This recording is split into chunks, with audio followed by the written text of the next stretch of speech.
ለምንድነው ማታማ እንጸልየው? ለምንድነው በርከክ ማለትን ያለመድነው? ባለመንበርከካችን ምን መጣ? ባለመጸለያችን ባለመስገዳችን ምን ሆነ? አይነ ጥላ አብሮ ተወለደ። ማታ ጸልይ ስለማትተኛ ከልጆች ጋር አይነ ጥላው አብሮ ተወለደ። የጨለማው ጊዜ ከልጆች ጋር ሆነ። ውስጣቸውን ሰረቀው። ሲያድጉ አብሯቸው አደገ። ባህሪያቸውን መሰለ፣ ጠባያቸውን መሰለ። ሲናገር መንፈሱ መናገሩን አታቅም። ሲጣላ መንፈሱ አብሮ መጣላቱን አታቅም። ቋንቋው ሲለወጥ አይገባህም።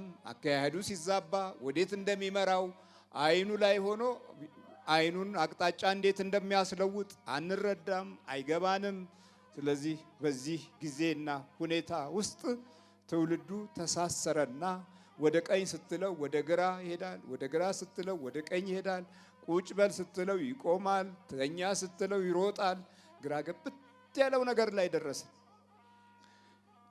የአመሉ የሱሱ የድንግርግሩ ማስተዋል ማጣቱ ውስጡን መጥፋቱ ለሱም ግራ መጋባቱ አልገባ ያለው እየሆነ የህሊናውን ፈቃድ ክፉ መንፈስ ሆኖ ያንን የህሊናውን ፈቃድ እየፈለገ ሲታገል የሚመራው በሙሉ ወዳልሆነ አቅጣጫ ነው በሙሉ።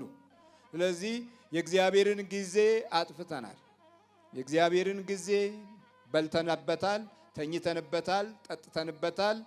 የኛ ጊዜ ደግሞ ለራሳችን አልሆናል። አልባረክ ብሎ ህይወታችንን አስጨነቀው፣ አስቸገረው። ውስጣችንንም ከህሊና ሞራል ጋራ ድክም እስክንል ድረስ ተፈተንን።